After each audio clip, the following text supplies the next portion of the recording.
Are some social media coaches just scamming you? The influencer coach scam revealed, and more today on The Undercurrent.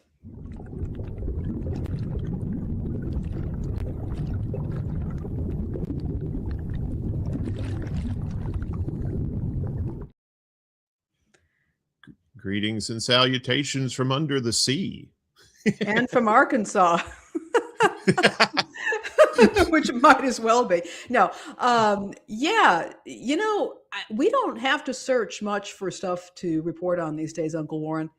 No, it's Yeah, just like it's like a flood. It just keeps coming in, doesn't it? It really, really is. By the way, we've got a full show for you all today, and we're really looking forward to bringing it to you.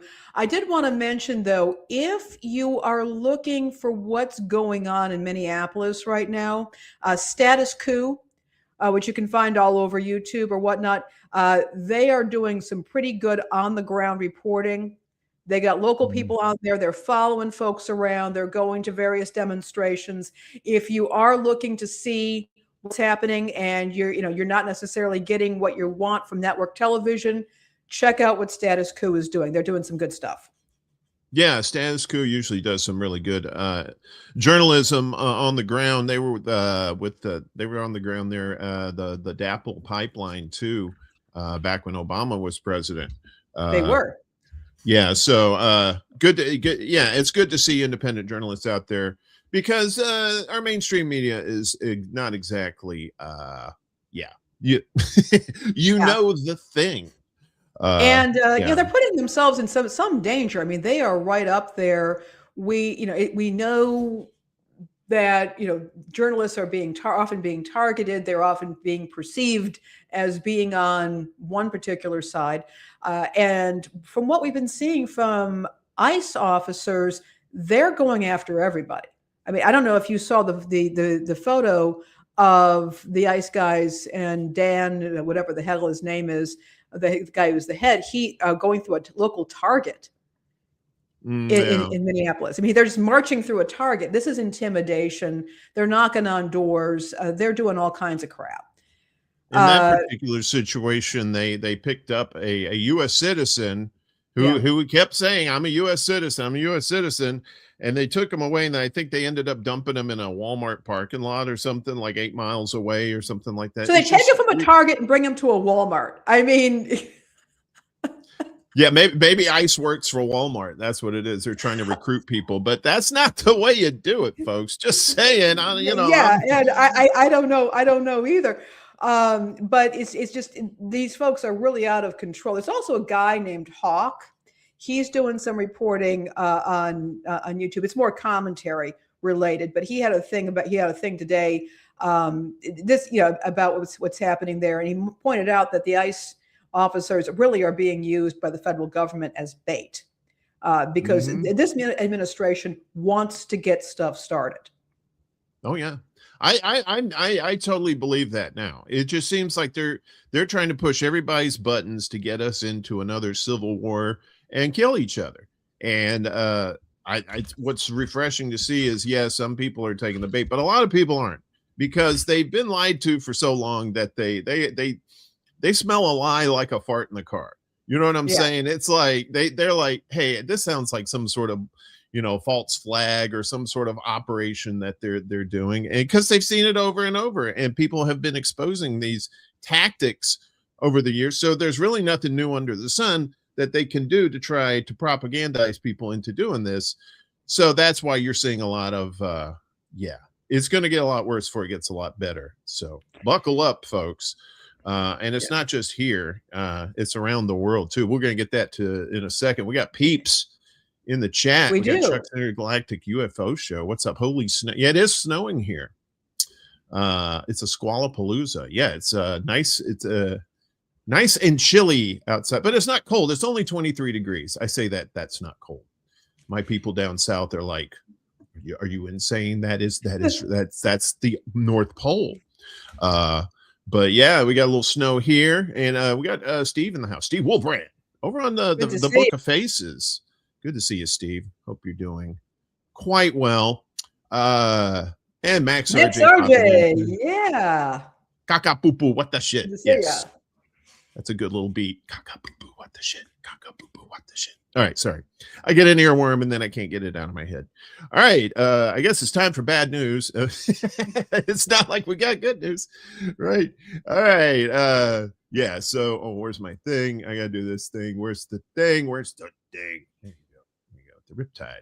Rip from the headlines. Iranian intelligence seizes U.S.-made weapons, explosives smuggled by Western-backed rioters. Oh, see, now you see, like in these color revolutions where the CIA is involved, a lot of times you see people like, we're fighting for our freedom. Yeah, where'd you get those weapons? Ooh, me not know. You know, that kind of thing. And this might be the case here. Iranian intelligence has announced the seizure of guns, ammunition, and over 200 kilograms of explosives from foreign-backed cells that participated in the instigation of riots across the country.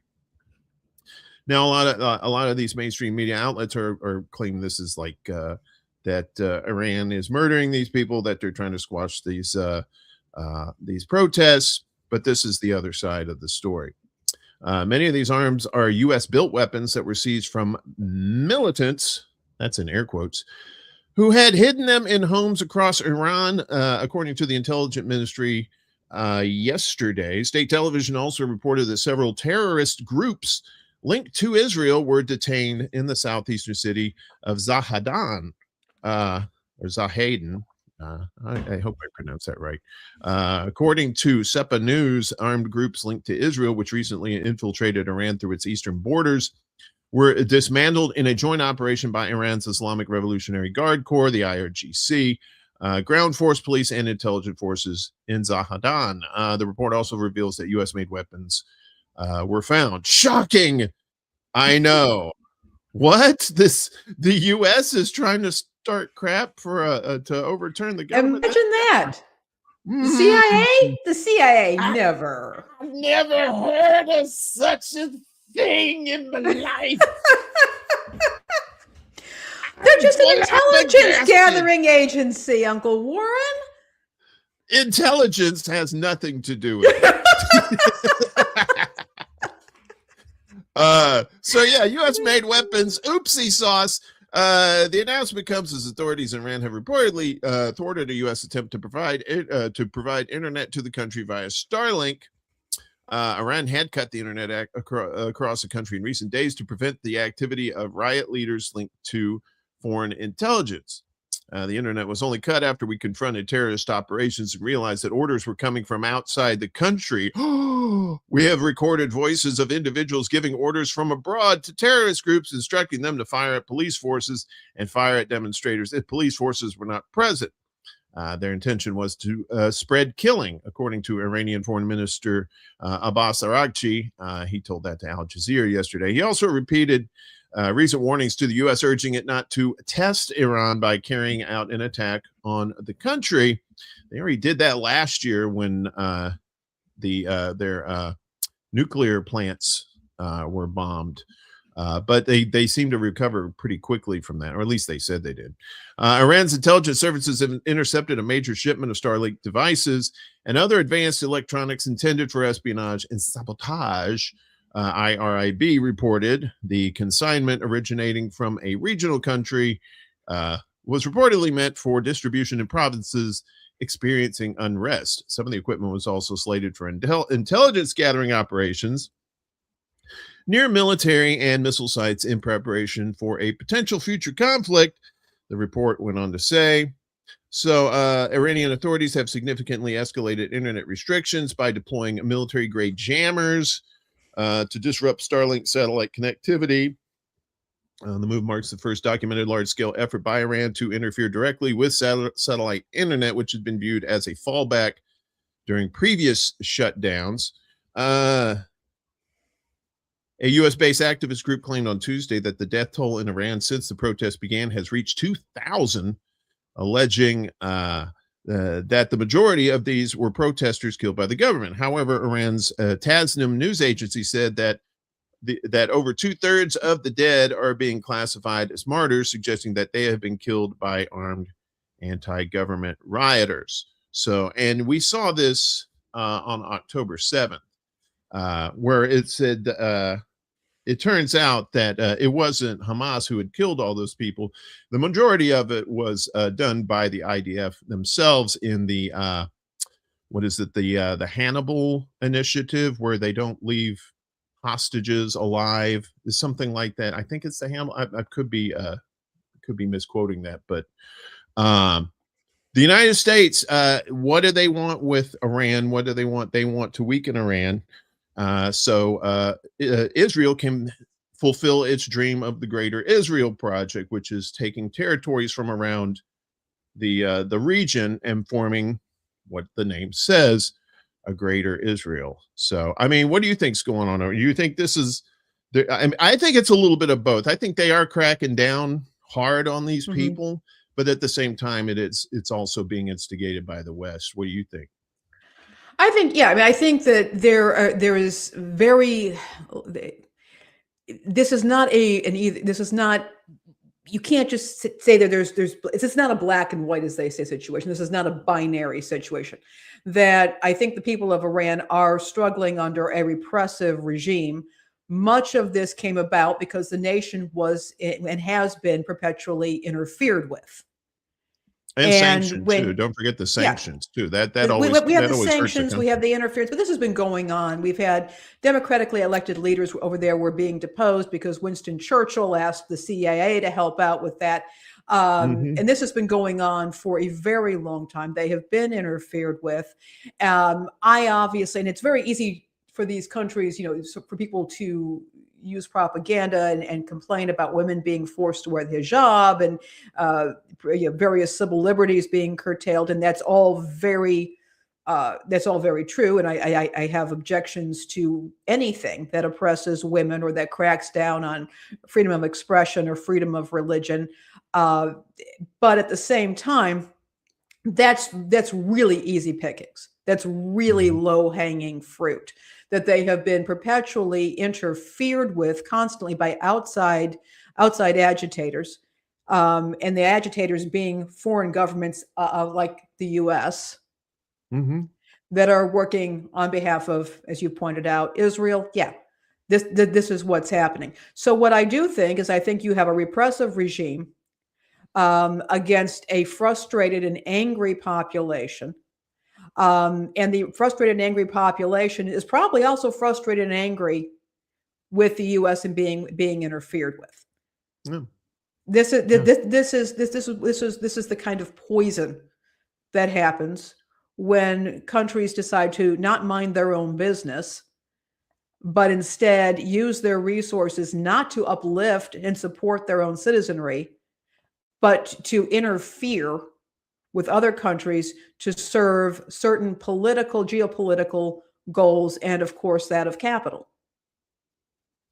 Yeah, and isn't it always the people who are the ones who suffer, the regular people that have nothing to do with this, who just want to live their lives, and they get caught up in all this propaganda, and people are just lied to. I mean, this happened in Venezuela. This happens in a lot of places where they want regime change. So I wish somebody would come and change our regime. That would be nice, wouldn't it? Like if somebody came in and said, "Hey, you guys aren't doing too well. Let's have a revolution." Yay! But I don't think that'll happen. We were talking about Minnesota just a few minutes ago too. So we've got a little more information. But first, we got some. So we got some latecomers to church sitting on the back pew there. We do. We got some great folks here. Yeah, we saw you sneak in the back. You was out there having a smoky, weren't you? What's up, Ellen? Good to see you. We got Willie in the house too. He's on Highway 95 and listening to the Undercurrent. That's what he says. Ellen was on Extra Bulla last week, Wednesday evening. It was a fantastic show. Oh yeah, Ellen is so wise and informative too. I just love talking to her, and she's been putting out a lot of posts on Facebook lately, and very insightful stuff. And it gins up a lot of conversation too, and I think that's what is needed. I think people are just so, like you said, everything's not black and white, right? There's several shades of gray, and people don't understand that. They don't take these subjects with nuance. They just they may listen to their favorite pundit who, you know, can do no wrong, and just hear all this dumb stuff coming from them and just take it to heart. And then when you actually hear common sense, sometimes it gets through, but then sometimes, so apparently there's been some resignations after the Renee Good murder. This is interesting stuff right here. Let's get to this. So top Department of Justice officials resign after being cut off from Renee Good killing probe. So President Donald Trump's Department of Justice is seeing its latest mass resignation over its handling of the case of Renee Good, who was fatally shot by a federal immigration agent last week in Minneapolis. So she apparently the TLDR, she was trying to warn the neighborhood about ICE being in the neighborhood. She was confronted by ICE agents. She tried to get out of there. They made it look like she was trying to run over a federal agent, and then the federal agent shot her and killed her. Days after Harmeet Dillon, Assistant Attorney General for Civil Rights, announced that the agency's Civil Rights Division would not be investigating the shooting, despite the fact that the office's criminal unit would ordinarily probe any abuse or improper use of force by law enforcement. 4 top officials in the section have resigned. Interesting, right? So they're they're not investigating the shooting, right? And this is another layer of frustration and anxiety that people have to deal with now, that that they're going to get away with doing this stuff without even an investigation. They don't even have like a, oh, we're going to investigate ourselves type thing the police usually do, and of course they always exonerate themselves, but at least they go through the motions of having an investigation. This one, they said they're not even doing that. So as MS Now reported Monday night, the chief of the criminal unit, listed on the Department of Justice website as Jim Felt, has resigned, as well as the principal deputy chief, the principal deputy chief, the deputy chief, and acting deputy chief. That's a lot of deputy chiefs. The outlet reported that other decisions by administration officials also contributed to their decision to leave. The FBI announced last week that it would be probing U.S. Immigration and Custom Enforcement agent Jonathan Ross's shooting of Good, who was killed while sitting in her car on a street in Minneapolis where ICE was operating. Part of the surge of federal immigration agents who have been sent to the area in recent weeks, with the Trump administration largely targeting Somali people because of this Somali scam that's going on. And I highly advise, if you haven't seen the video by James Lee, he does a good little deep dive on this, what that the Somali scam that's going on in Minnesota, is it or isn't it a scam? He goes into it, and it's very good information. So like we said, despite video evidence showing that Good's wheels were turned away from Ross, who was one of a number of officers who had approached her car and reportedly given her conflicting orders. And remember, this is a United States citizen. This is the United States citizen. And so basically these people are being left out. It seems like, let's see, hang on a second. As the Washington Post reported Monday, the Department of Justice's Civil Rights Division would typically work alongside the FBI to guide investigatory strategy on a case like Good's. Prosecutors with the division were involved in trying the officers who killed George Floyd in Minneapolis and Tyree Nichols in Memphis. It's highly unusual for the Civil Rights Division not to be involved from the outset with the FBI and U.S. Attorney's Office. Vanita Gupta, who led the division during the Obama administration, told the Post, "I cannot think of another high-profile federal agent shooting case like this when the Civil Rights Division was not involved. As prosecutors have the long-standing expertise in such cases." Dillon, who has said the division will work to carry out the president's priorities, said last April that she was fine with the mass departure of civil rights attorneys. I'm sure the job here is to enforce the federal civil rights law, not woke ideology, she regurgitated. Which means nothing. Which means absolutely nothing. It's one step from word salad. But she's not defining what woke ideology is. She's not defining that. She doesn't even know what to say. Yeah, it's just woke ideology is a nice little talking point that seems to soothe people's their tempers. But the mass resignation, or stir it up, the mass resignation of a Civil Rights Division employees comes a month after more than 200 former DOJ employees signed an open letter condemning the near destruction of DOJ's once revered crown jewel. Now, in the wake of Good's killing, said one observer, the division under Dillon's leadership refused to probe a murder. The people with consciences walked out. And I don't blame them, right? I mean, yeah. What are they going to do? It's like, yeah, they could probably stay and fight it, but they're just going to get fired anyway, right? And at some point, they become complicit. Mm-hmm. Yeah. At least with this says that you're at least giving a message like, look, we're not privy, we're not complying with all this. This is ridiculous that you've had these investigations by the Civil Rights Division, and now you're not doing it. It just seems like it's another crumbling thing that particularly with the Trump administration this time around is doing, and where him and his cronies are pushing the limits of the law until it gets taken to court and then it gets shut down. But there's a time from when the action happens, much like what's going on with the boats in the Gulf, right? When they were blowing up the boats, they're just doing all that till they have a court tells them that they can't do it. And it just seems like that's the modus operandi of the Trump administration this time around. Cause as much destruction, try and do as much damage as possible until the courts stop you. Yeah, and then there isn't, where's the accountability? Where's the accounting? Because nobody wants to do an investigation.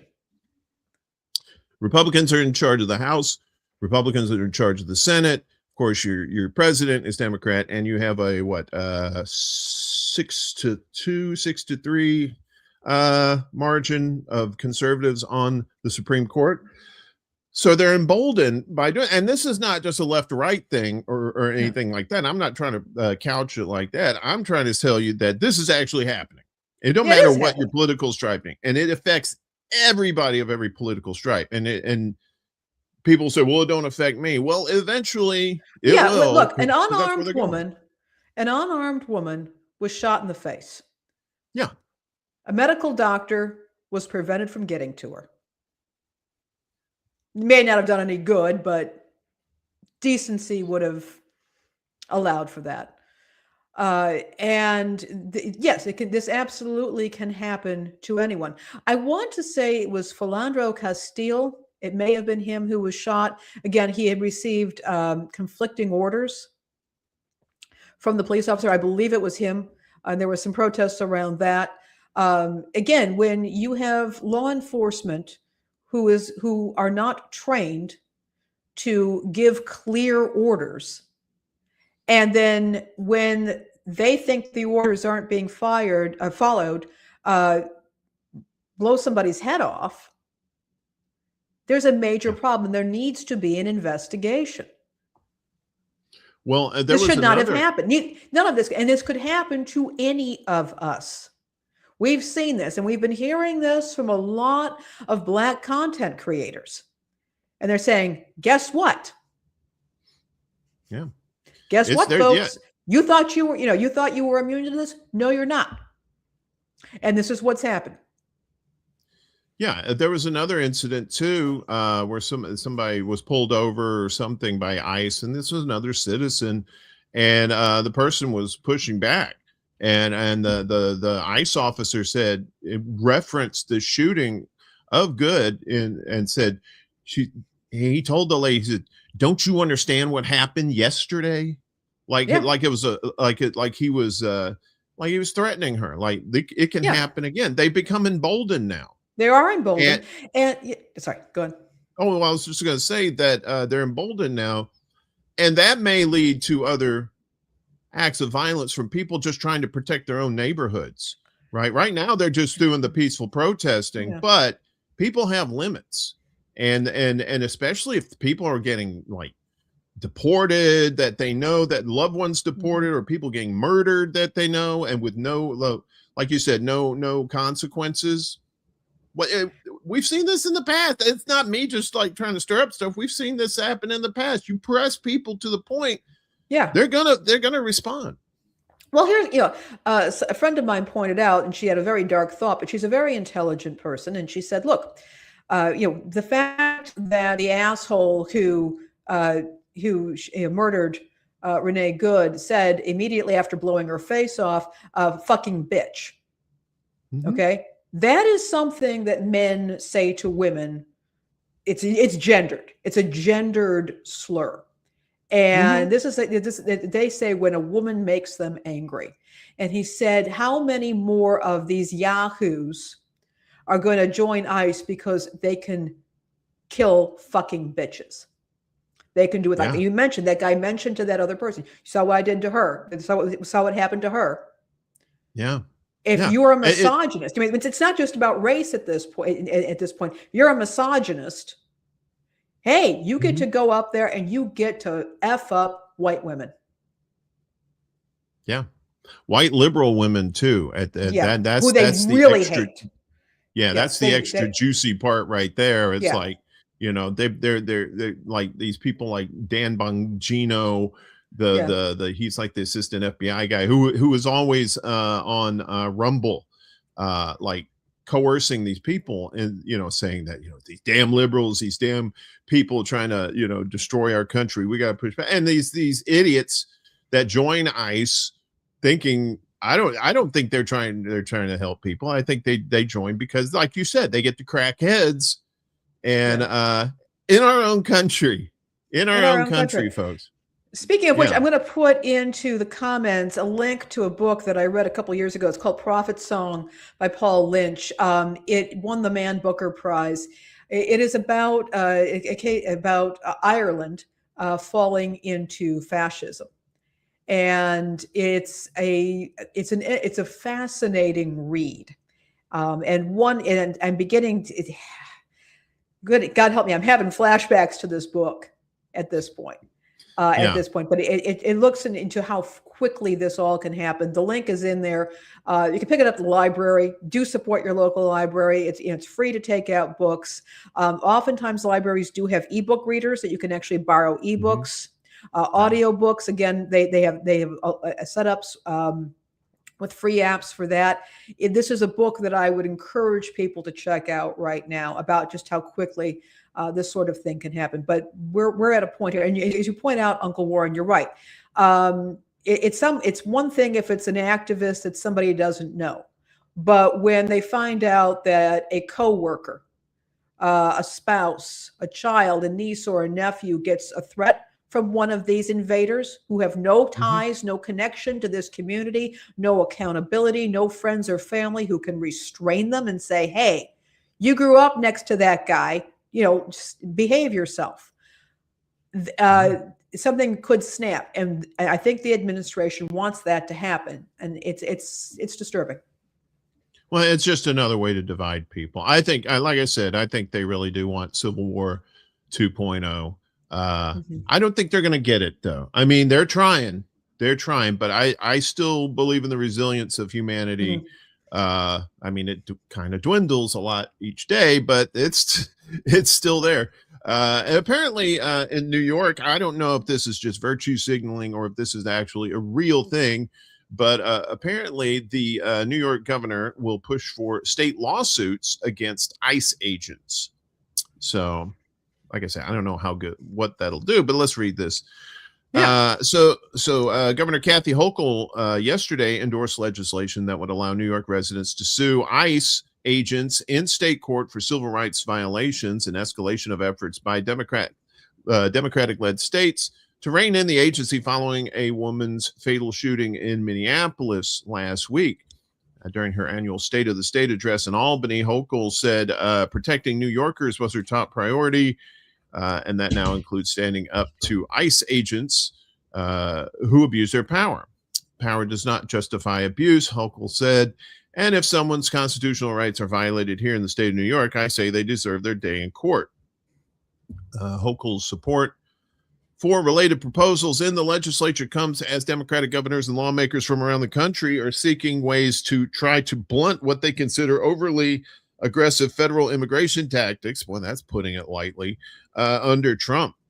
The work underway in states such as Illinois, Maryland, and New Jersey includes efforts to ban ICE officers from wearing masks and bills that would bar them from later securing employment in state or local police departments.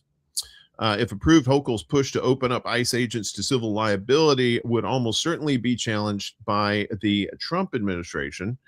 Tricia McLaughlin, a spokesperson for the Department of Homeland Security, said Hochul was trying to, quote, smear law enforcement who are simply murdering people in the face. I'm sorry, who are simply enforcing the rule of law and putting their lives on the line. Yeah, putting their lives on the line from people who are trying to drive away from them. To remove violent criminals from New York. Violent criminals, of course, being the vague term here. DHS law enforcement officers follow the law and the U.S. Constitution. McLaughlin continued, her nose growing very far out of her face, saying federal agents were being attacked, harassed, and threatened as they try to carry out their duties. But the governor's position underscores how Democratic politicians are becoming increasingly emboldened to take on ICE. That's arguable, especially after an ICE officer killed Renee Good, when we told you about that. When boundaries are crossed, accountability matters, Hochul said. No one from the president on down is above the law, which I find it to be, and I say there's a little bit of hypocrisy here because I lived in New York for 15 years, and the governor, even though she really doesn't have any control over the New York Police Department, she didn't exactly try to do this with them either, who was definitely breaking civil rights laws against their own citizens there too. But that's a story for another day. New York Assembly member Micah Lasher, who introduced a legislation similar to Hochul's proposal last year, said the legislation would bring New York in line with policies already in effect in several states, including California, Massachusetts, and Maine. Lasher said the concept is based on a theory known as Converse 1983. It maintains that federal officials should be liable in state courts should they violate federal civil rights laws, just as Section 1983 of the Federal Code made state and local officials liable in federal court should they violate those statutes. The section was enacted in 1871 in part to give Black Americans additional protections from the KKK. And so Lasher conceded that the premise of state lawsuits against federal officials carrying out federal laws remains untested. He said he's unaware of anyone who has brought a state civil suit against an ICE agent in any of the states with a law already in effect.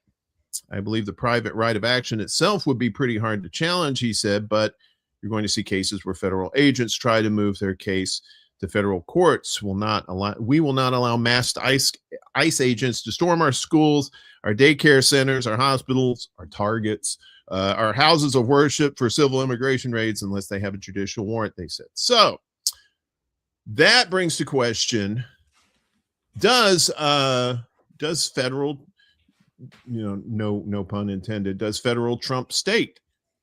What about the states' rights? What about, is this this is an oppressive tactic by the federal government on these particular states? Now, I would think the states have a right to fight back. I just, I'm amused because of, the call for states' rights has for so long been associated with conservatism. Mm-hmm. And particularly abortion was the state rights thing, remember? And even and before that, you had the issue of racial equality and that sort of thing, and all of a sudden it's flipped. And to me, it's just indicative of there's a system here that gets flip-flopped depending on who appears to be in power. And states' rights sound like sound not so good until all of a sudden it does. They do. Right. And we're seeing this breakup, and it's hilarious. not hilarious, but it is. I'm not. It's not lost on me that we're celebrating 250 years this year, and nobody seems to be in a celebratory mood. I don't know about you, Uncle Warren, but I remember 1976 very well, and how the whole year was a celebratory mood. I mean, it started right away. I mean, yes, 4th of July was a big deal, but we had the $2 bills, we had commemorative coins. We had Schoolhouse Rock did a whole thing called American Rock, if you remember it, and it was about the founding of the U.S. And I'm not hearing anything good right now. It seems like with more people with the most access to the most amount of information they've ever had in history, compared to what happened 50 years ago in the United States, when we only had, a handful of outlets that were, like the 76, we had just come off the Vietnam War the year before it just ended. But even then you still had this pride in your nation, right? We made it 200 years, freedom. Yeah. When we're kids, you don't really understand what's going on. And now here we are, we fast forward 50 years later, and everybody knows that patriotism is not exactly what it meant 50 years ago, or probably even 20 or 30 years ago, as we see these regime changes going on in real time now. Used to, we just hear about it after the fact, and just like, oh, it's a foreign country, we don't care. But now you're seeing more and more of these regime changes, and you're seeing more and more information getting out to the public. The thing is, there's a massive wave of true information that's out there, but it's being disseminated in different ways by people with different agendas, right? Like some people will take information and say, oh, well, this is just nationalism, we're just proud of our country. And some people will say, well, you're letting people get murdered with your federal troops and cops out there too. So yeah, I forgot that it's 250 years. Yeah. I only was reminded of that when I was watching football over the weekend, and it had 250 years. And I was like, oh yeah, that's right. But nobody's celebrating. There's nothing to celebrate. High prices, people getting murdered by cops in their own. National Guard troops in their cities and stuff. What are you going to celebrate? Unless you've already got like a shit ton of money. Yeah. I remember, was it Pepsi or Coke that had this thing where you had like a game, and it was like a bingo card of US presidents, and they were under the little bottle caps, they had little peel offs, and they had the presidents, and if you filled out a card, you won prizes. Do you remember that? Yeah, they're collecting the caps and stuff with the things underneath. Yeah, it was just, I remember that year, and it was, wow, it was amazing. And now we're all just like, okay, we're like, it's like an old married couple who absolutely hate each other, and they're coming up on their 50th, and it's like, yeah, we're good. we're good. Just our hate keeps us warm at night. We don't need to cuddle. We just hate it. We just, that feels so good. Right. Exactly. I mean, patriotism now is just nationalism, right? When you care more about the cloth and fabric of a flag than you do the actual people, your priorities are pretty messed up. And if just in case you didn't feel bad enough about the future, Lainey, the Pentagon announces new AI acceleration strategy. AI in the military. Yeah, U.S. Department of War has announced a new strategy to accelerate the military's use of artificial intelligence, aiming to establish an AI-first fighting force across all domains. The plan, mandated by Trumpy, focuses on 7 initial projects expected to enhance combat capabilities with new AI tactics and simulations, speed up intelligence processing to develop new weapon systems, and automate internal military administration and workflows. U.S. Secretary of War Pete Hegseth said the U.S. will invest heavily in expanding access to AI computing power and tap into hundreds of billions of dollars in private capital. Ooh, private capital flowing into American AI. A key directive within the strategy also orders the eradication of woke DEI from the military's AI capabilities, arguing that diversity, equity, and inclusion and social ideology have no place in systems designed for combat. Just murder, murder, murder, murder, murder. That's all you need to know. Social ideology. Kill, kill, kill, kill. Gone are the days of equitable AI and other DEI and social justice infusions that constrain and confuse our employment of this technology. Basically saying, yeah, we're tired of morality. Let's just let the robots kill with impunity. Adding, we will not employ AI models that won't allow you to fight wars. Of course not. Why would you do that when you want to just blow up everything? He also announced the Department of War personnel will soon be able to use Elon Musk's Grok AI. There you go. With that racist, porn spitting out Grok there through genai.mil, a website that already provides a specialized version of Google's Gemini AI tool for government use. Very soon, we will have the world's leading AI models on every unclassified and classified network throughout our department. Long overdue. You want Skynet? This is how you get Skynet, folks. Heggs has noted that the Pentagon will be taking a wartime approach to people and policies that block AI implementation, and has established a barrier removal SWAT team with authority to waive non-statutory requirements and highlight roadblocks. That's interesting that the Pentagon will taking a wartime approach to people and policies, basically declaring war on your own people, not like they haven't done it already. Russia has similarly outlined the pursuit of advanced AI technologies as a priority. President Vladimir Putin said in November that for the country to have its own complete range of AI technologies and products is a matter of national technological and value sovereignty. Last month, he also highlighted the need to implement AI and robotics technologies to further develop the military. And that scares the living crap out of me, Laney P. Yeah. Because it's bad enough you have these psychopaths that's already running the military and bombing these countries and whatnot. Now you put that in the hand. They're like, well, it's just more to organize things and stuff like that. And it's like, he just said it. It's like, why are you gonna have an AI in the military that don't want to kill nobody? It's ridiculous. Yeah, and the fact that AI is just nowhere near where it needs to be. It's bad enough when you're trying to use it for business reasons or decisions, or even creating a little graphic or something like that. And in the military, we want to implement it, and we're taking a wartime approach. What the heck?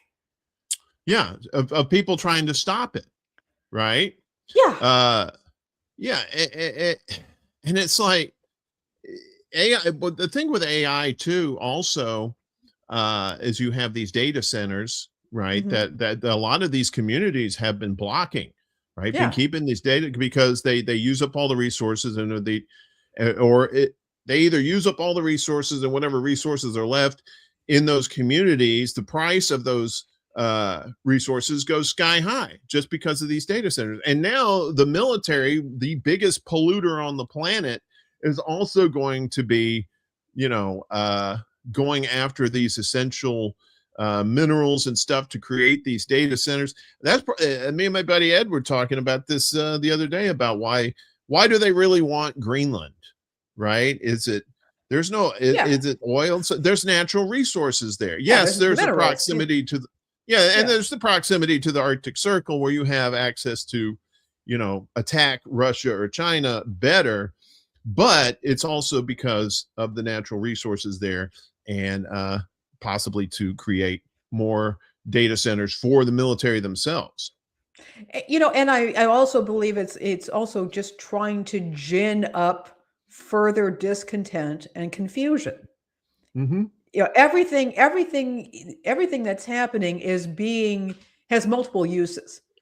It's not just trying to expand territory or get natural resources or military strategery. as the shrub used to say. Strategery. But it's also to get people up in arms. And when people get their backs up and start squabbling with each other, they say and do things that are stupid. It's human nature. Greenland it's its own nation. It is under the control of Denmark, a very sensible country that's a NATO ally. There is absolutely no reason for any of this other than, of course, yes, I would agree, probably getting those natural resources, but it's awfully good for getting Trump derangement syndrome, as they say, going and getting people's heads to explode. Heck, my head explodes every time I turn around and I see something about it, something I got to work on. I know. But I think we need to keep in mind that whatever the reasons are, whatever the real reasons are, whatever the presented reasons are, all of this can be useful for manipulating the psyche of the population. And that needs to be kept in mind. For those of us who have followed pro wrestling, we know what this is like. And again, Donald Trump is in the Pro Wrestling Hall of Fame, and the owner of the biggest wrestling promotion in the world is in his cabinet. We must not forget this. And the goal is let us fight each other so we don't fight the government. See, fight amongst yourselves. Nothing to see here. Oh no. So because if we did get together and put our differences aside and focused on common goals, and that would be horrible for the people who are trying to control us and do things that are pretty evil, to be honest with you. You know what else is evil, Lainey? I think you know this. Is scammers. I hate scammers. You know I hate scammers. I hate scammers, but I love Scanners, the movie from the 80s where their people's heads blow up. I love scanners, but I don't love scammers. The scanners, sure. But apparently, and this shocked me as much as the sky being blue and water wet, that there were influencer scammers out there. Yeah. Right. Big time. So what's that about? Well, one thing I found out last night, and I don't know if I didn't make it into the show notes, but I found out that one thing that ICE has been doing is going around and offering huge sign-on bonuses. I had begun noticing a couple weeks back that on Instagram that I was seeing all kinds of ads for joining ICE, and I thought this was highly amusing that they want an elderly and feeble woman such as myself, and they were broadcasting me that, just as Chuck pointed out, their budget is so big they can just go out and try to recruit everybody. They don't have to target the way mere mortals have to do when they're advertising on social media, but that they are also paying some kickbacks. They're actually paying social media influencers to try and recruit encourage people to join ICE. So I think people should be aware of that. But there's a broader thing going on, and I wanted to bring it up. And we have a lot of political issues that we need to be aware of. And I by no means saying that we shouldn't be paying attention to that. But I think it's also true that this time that people are looking for ways to improve their lives. They're looking for ways to stay focused. And one of the ways that people have been doing that, and they've been doing it for a while, is hiring a so-called life coach. And life coaches it's not a regulated profession. And there are some that actually specialize in different things, and we'll go into that in a second. But these are individuals who hold themselves out as helping people to, say, for example, identify goals that they have and find ways to reach their goals. Some cases, these are what they call life goals. People who just kind of want to get their lives in order. Some of these folks specialize in what they call business coaching. Or social media coaching. Some of them are doing physical fitness coaching. Some are financial coaches. And they have really found their way of promoting themselves on social media. And it's gotten to the point where you've got a whole lot of people who are holding themselves out as experts in their whatever their niche happens to be, putting themselves on social media, and then trying to get people to buy their coaching packages, and eventually at some point they try to get them into bigger and bigger packages, more expensive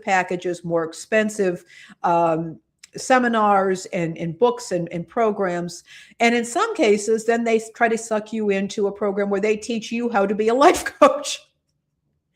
And you end up with, turtles all the way down. So I did want to mention this at this point for people to understand, because one of the things that I've been noticing is some content creators, some journalists, writers are sometimes platforming these folks, saying that this person is an expert. And when you look at what this person is that the so-called expert does not actually have any professional license. They are not mental health professionals. I know they're not mental health professionals. They are not mental health professionals who have certain certifications in dating or couples counseling. You see, there's a lot of dating coaches out there, and I'll go into that in a second. You have people holding themselves out as financial coaches who are not, in fact, CPAs or licensed financial advisors. And so on and so forth. The problem is that anybody can call themselves a life coach. You or I could do that right now, put out a shingle and say, Uncle Warren Esquire, professional life coach. Yeah, it's not much of a life, but it's more same of thing. Auntie Laney, it's the food club version of life. You don't get like the real good life, just the Dollar Tree version. Exactly. And so if I mess you up, or you mess up somebody up because you're talking out of your rear end, because that's what a lot of life coaches, that's all you have to do to be a life coach and be convincing at it. The person does not necessarily have recourse. They can't get your license taken from you. There are some things that a person could do if they've been manipulated, and I'll talk about that in a second. But not only are you getting guidance from somebody who has not been trained to give this guidance in any standardized way, in any way that has been tested through the academic community, through actual research, through duplicatable studies, or by simple math, if they're going into, say, for example, business or financial coaching. They're potentially paying money for information that is not any good, and they don't have much in the way of recourse when they find that they've been screwed over. The same thing happens a lot in the physical fitness industry. There are people out there who are getting certifications as personal trainers. Now, keep in mind, in the United States, personal trainers are not licensed. They are not licensed statewide. There are a couple of organizations that do give personal training certifications, and the organizations themselves are fine. But the training can be as simple as completing a course, mostly online, if not entirely online, and taking an open book test. The person has to have never worked or stepped a day in a gym. But they can use that credential and call themselves online fitness coaches. And there was a huge boom in this during the pandemic when the gyms were shut down.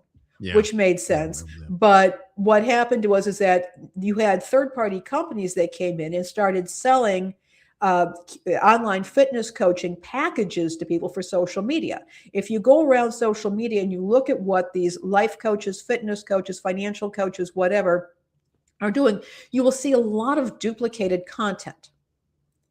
That they're using the exact same questions, the exact same stories, the exact same video setups. They all kind of look the same.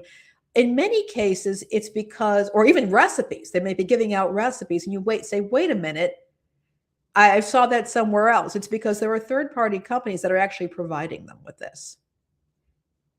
And it's not necessarily unique, and you're not necessarily getting a real idea of who this coach is.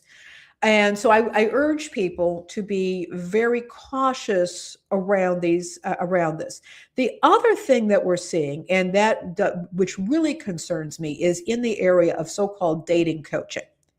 which has become this huge business. If you look on YouTube, you will see it everywhere. And you will sometimes hear these dating coaches using psychological terminology, mental health terminology, but they themselves are not mental health experts. Or if they are, they may even say, this is not mental health practice. And they will offer, strangely enough, a coaching package or a coaching service, which they will say is not mental health counseling. This is not therapy.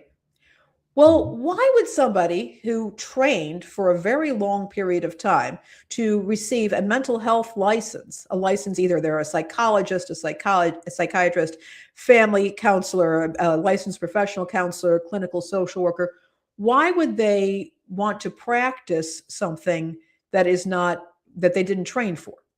Why are they calling themselves coaches? In some cases, they've lost their licenses or they've had their licenses suspended, and they can reinvent themselves as coaches. In other cases, they can make a lot more money by setting up an online group and charge people a subscription of $100 a month or a couple $100 a month, in some cases, thousands of dollars, to offer information and guidance, all the while saying, I'm not responsible for the consequences of any of this because I'm not practicing therapy. Mm-hmm. You will also, and this is something that you will see with the so-called red pill in the manosphere. And you've got these guys who are being taught ways to manipulate women and try to humble them and bring them down. Conversely, however, you see these women's dating coaches who will encourage women to demand what they call princess treatment, getting a guy to spend money even though he barely knows her, which is ridiculous. Men are not wallets. Or will encourage women to be in their feminine, which means nothing, and to not take any kind of action. There are a lot of shy men out there who would make great husbands. Mm-hmm. Absolutely wonderful people. Or they will use terms like, this person has an avoidant attachment style. And they will encourage women to continue to watching videos or to even pay money to get coaching for working with a guy who's not that into her. Right. And they're playing on people's emotions and feelings. And I wanted to bring this up now because I think people are looking for comfort. They may be looking to get fit. They may be looking to find somebody. They may be looking to get their finances in order because things have just gotten weird. People are putting their money now into trying to get healthy. They're not to get themselves healthy. They're trying to find some form of stability in this world. And life coaches are out there dangling stuff. The people form parasocial relationships because they see them online. They think they want to like this person and get connected with this person, and they're willing to pay, but they're not necessarily receiving what they think that they're paying for. So I would encourage folks, first of all, you can check out the show notes on the Substack. I've got a list of resources for investigating and checking out people who claim to be life coaches. To also understand that, there are circumstances where you need to be talking to professionals. If you are looking to get more fit, I encourage you to go to a gym. Planet Fitness, for example, offers free personal training so you can get to know somebody and actually work out there. And then if you want to hire an online coach or you want to hire a coach that you see online, great. But get to know somebody in person, get an idea of what a physical fitness trainer actually can do for you. If you are having financial issues, you might want to talk to a CPA or to a licensed financial advisor. If you need counseling or mental health support, again, there may be community options for you. Also, keep in mind, insurance does not cover life coaching. And so, again, you can talk to your health insurance, find out if there are practitioners in your area. But to be incredibly cautious about this. This is ongoing. It is on the rise. I think in some cases it's actively pitting people against each other, particularly with these dating coaches who are encouraging entitlement in both men and women. That's only leading to further conflict. And I wanted to bring this up because it just seems like I'm seeing more and more of this in my feed, in part because people have gotten sucked into these coaching practices. Hey, do you want to be a coach? We will sell you this package to train you to be a coach. And now they're out there desperately trying to recoup their investment, which can be in the tens of thousands of dollars. Yeah. And they really are taking advantage of people's emotions. And especially in this heightened state of anxiety that's going on right now, people are just desperate for any kind of solutions and will often bypass even researching a lot of these people before they plunk their money down too. That's another thing people need to do. Is like, it's just like I tell people with their journalists, like when you find an independent journalist, check them out, see if they're being backed by somebody financially, find out who that is, that sort of thing. And that's the same thing with these coaches, that get some more information on them, especially before you put any money down. Yeah, and if they may have this free content, and some of them I think are well intended, and some of them actually do have some real skills, and they have their free content out there. If it's good, if it seems good, check it out.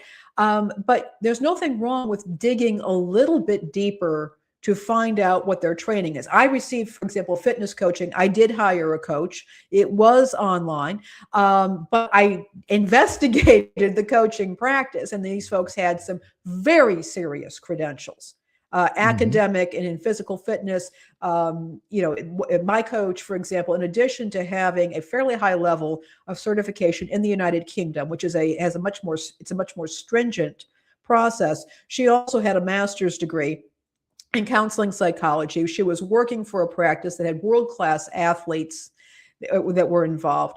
And I think that's critical. And they never tried to sell me into any other special programs or anything like that. And that's something to look out for. But again, with any of this, be aware of what's going on. Be aware that sometimes these influencers, there are social media influencers who have ulterior motives, such as trying to get you sucked into a very destructive ideology or even into working for ICE. Yeah, or blowing up planes, boats in the Caribbean too. The king of Segway, the king and queen of Segway here as we get to the recurring tide. Let's get to it. One final note on that from me about the scammers too, like that. It's P.T. Barnum said a sucker's born every minute. And that's the thing. It's like you have to educate yourself on these things. There are, especially like we said, there are so many outlets, so many places where people are providing these quote unquote services. Especially, I would say, even if you're not putting any money down, always investigate what these people's motives are, and maybe their track record and whatnot, like you did with your personal trainer. And especially if it's like some sort of financial advisor. I wouldn't trust a financial advisor online personally. I would probably go to somebody local that I know and trust and say, hey, can you help? Can you help me with this? But some people, they just get so desperate, excuse me. And they're just like, all right, money. Now give me. Oh no. I got scammed. It's sad that happens too, but it happens a lot. But you can only tell people so much. Check it out yourself. But I guess we just have to keep doing that, right? You're going to have to. And again, keep in mind, just because you like a person online and enjoy their content does not mean that it's genuine or original, or that this person is living the kind of life that they seem to be showing you. True. So let's get to the recurring tide. Of course, stories we've been covering here, and we're updating you now on. So this is, like we said, involving the Caribbean boat strike. So apparently the U.S. disguised warplane as a civilian craft in deadly Caribbean strike. There we go, right there. So the Pentagon carried out its first lethal strike on an alleged drug smuggling boat using a classified aircraft designed to resemble a civilian plane, killing 11 people last September, according to the New York Times, citing officials familiar with the operation. The aircraft was painted to appear non-military and concealed its weapons inside the fuselage rather than mounting them visibly under its wings. And just if you don't know, the fuselage is the big tube. It's inside the big tube. Legal experts said the aircraft's civilian appearance is critical because the administration has justified the boat strikes as lawful acts of war after Trump declared the U.S. to be in an armed conflict with drug cartels. Apparently, drug cartels that don't exist too. What is that? The Solis gang that turns out that's not even a thing.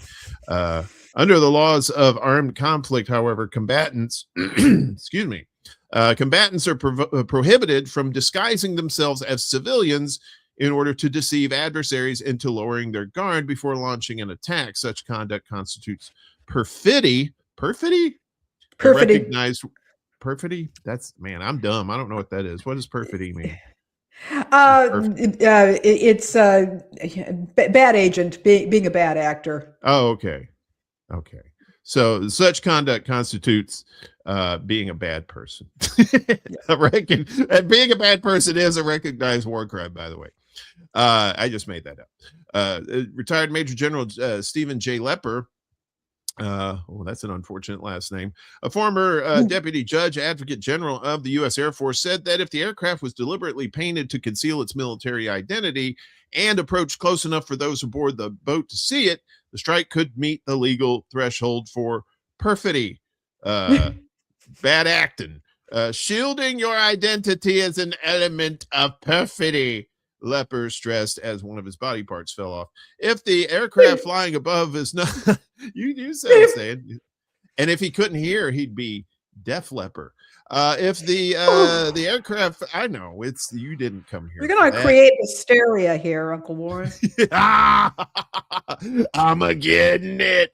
Yes, I'm a getting it. Sorry. All right, Uncle Warren, pour some sugar on me right now. We're Gen X, of course. We're Def Leppard fans. There was a fun joke that said what has 9 arms and sucks, Def Leppard, and you're like, oh, that's ooh, that's yeah, nice. That was back in the day. Gen X, we have diplomatic immunity from such things. So if the aircraft flying above is not identifiable as a combatant aircraft, it should not be engaged in combatant activity, he adds. According to officials briefed on surveillance video, the aircraft descended low enough to be visible to the people on the boat. After spotting the plane, the vessel turned back towards Venezuela before the initial missile strike. 2 survivors later climbed onto an overturned section of the wreckage and were seen waving at the aircraft, officials said, before being killed in a second strike that sank the remains of the boat. I think that's also a war crime, too. It remains unclear whether they understood that the explosion had been caused by a missile. Following the September operation, the military reportedly switched to using clearly identifiable military aircraft, including MQ-9 Reaper drones, for subsequent boat strikes. It's unclear whether those aircraft were visible to the targets. A U.S. Navy handbook emphasizes that lawful naval operations must occur within the bounds of military honor. Particularly without resort to perfidy. They love using that word, don't they? And stresses a commander's duty to clearly distinguish military forces from civilians. So that's basically the gist of it, that these people, that the military was disguising their planes just so they could, and the fact that they're blowing up these boats anyway without any proof, that and the ones that they blew up with survivors, they didn't try to arrest the survivors, they just killed them too. It's just another one of these things where, you know, Trump is just pushing the envelope, right? He's pushing and pushing until somebody actually legally pushes back on him. And then that opens up another space for him to get more combative. He can push more. And he can claim persecution. He can he can do what's he threatening? The Insurrection Act. They can claim all kinds of stuff. Once the pushback happens, oh man, okay, now we got to take action. And who knows what that action is going to be? Yeah. Right. Yeah. If they get, it seems like it's like water going downhill, right? The water hits a certain thing, it just goes around it. and flows somewhere else. And I think that's what he does. He does this thing, him and his cronies, where they push and push and push, and then when they're finally somebody pushes back, then they move on to something else. And that's what it's going to be. I mean, we've already had a year of that, and it seems like this year started off the same way, that we're going to get even more of that. It's frustrating in the fact that it's frustrating the fact that it doesn't seem like we can do anything about it except fight it in the courts. But at the same time, it's also frustrating that people are still buying into this nonsense, that they haven't seen through it already. Even the most propagandized people, you would think, can be deprogrammed to see, like, look what's happening. They're putting ice in your cities and killing your neighbors and friends. They must have a good reason, and you're just like, it's what they call normalization bias. I mean, the thing is that the human brain wants to normalize things. And on one hand, that probably is often a good thing because it keeps us from being completely stressed and frazzled and distracted. The trouble is waking us up out of that. Yeah. When things are not normal, and if we don't act now, and if we don't get frazzled and distracted, it will get to the point where we're going to be in something that we can't dig ourselves out of. Yeah. Yeah. And that's why we always have to keep telling people, use your critical thinking skills, keep your eyes and ears open, stay frosty, because this stuff, they're going to keep pushing and pushing this for as long as they can. So let's move on to this one. This is a story we've been covering about Cleveland State. Oh, Lord.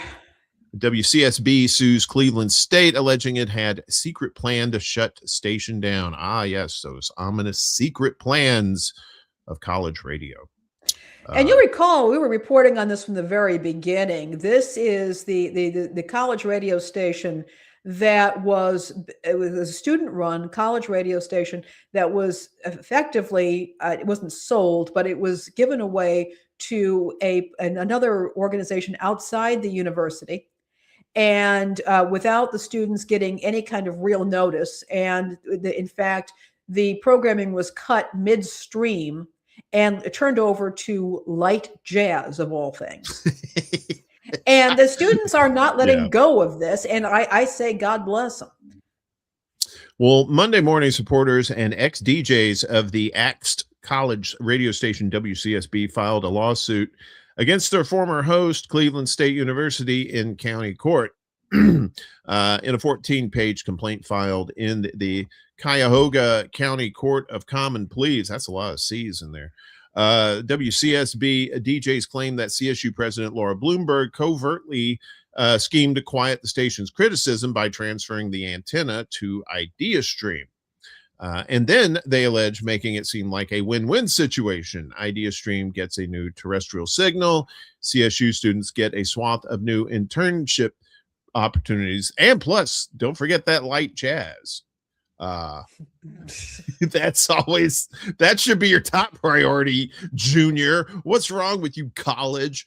Bloomberg grew weary of the independent voices at WCSB, their nonconformist attitudes, their complaints about university operations, and their protests against university policy, the court document reads.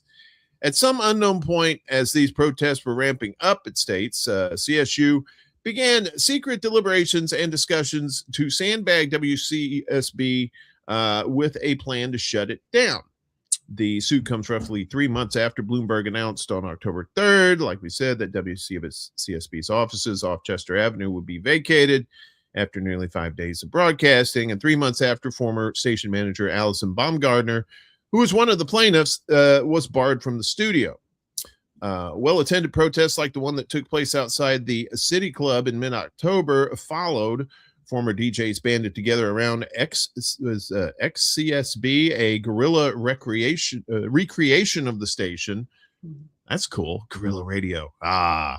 Get one of those boats and put it in international waters with the big antenna and just like vowing to keep its programming alive, be it online or at weekly shows at the Happy Dog in Gordon Square. The Happy Dog. I remember when they tried to change the format of WZMB-FM 91.3, which was the campus station at East Carolina University. Many of us were in protest because we wanted our underground music. What, Willie? You stop it, you perpetrator. You don't, how dare you not instigator. like white Willie jazz? Bragg is an instigator. He is. He's a dirtbag leftist. That's what he is, Mr. I don't like light jazz. How dare you? Have you not been stuck in an elevator, Willie? Come on.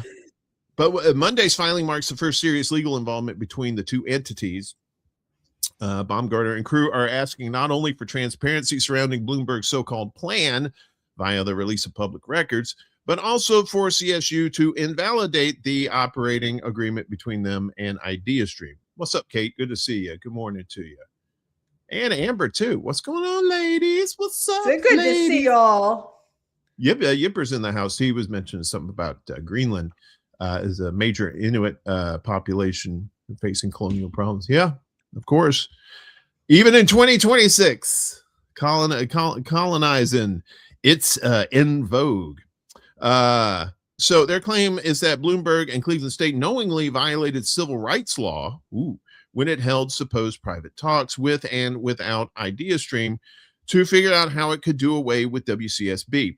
A discriminatory practice, the suit alleges, that targeted WCSB DJs because of the content of their speech.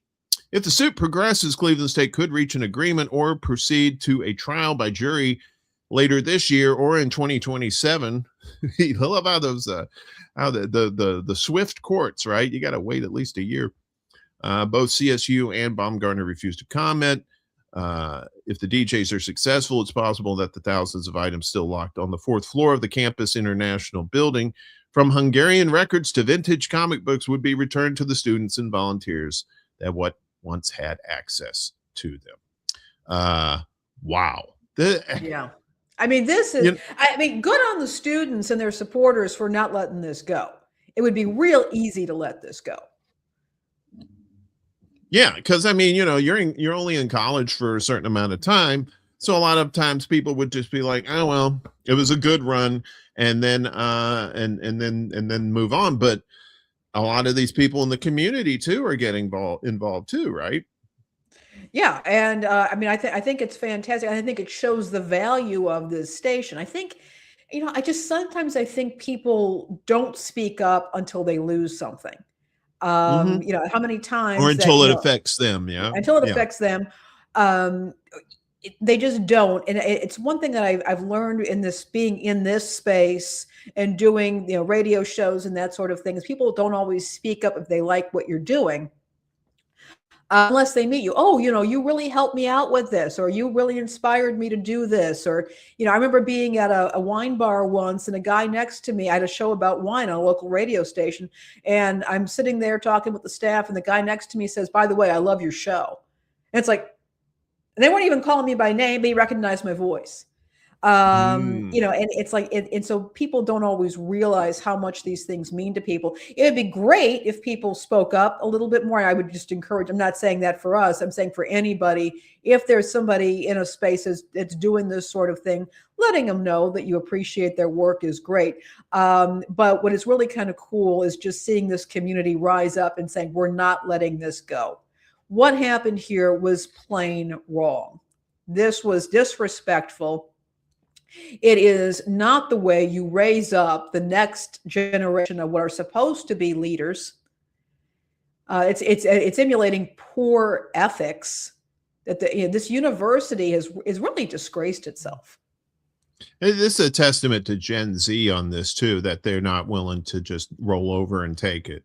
And this may actually be an inspiration for other college stations that may be going through similar things across the country too. So if they don't step up, then who else will? But if they do step up like they've been doing, then others see that and go, we can do that's it. Why that's why they try to quash stuff like this, so other stations won't do the same thing. I stopped voting because I stopped trying to choose between two crap sandwiches. but so, and I think a lot of people have gotten out of politics altogether, and if they are still in politics, they recognize themselves as independents, right? Yeah. And so we have a new poll out. We knew there was a good number of people who were independents who were sick of the two-party duopoly, but a new high of 45% in the United States. I found this, Uncle Warren. I'm like, whoa. Yeah. So this is from Gallup. Gallup. 45% in the United States, almost half, identify political, and I'm not surprised. It's just when you see the number, you're like, oh, wow. So a record high 45% of U.S. adults identified as political independents in 2025, surpassing 43% measured in 2014, 2023, and 2024. Meanwhile, equal shares of U.S. adults, 27% each, identified as either Democrats or Republicans. 45%. That's yeah.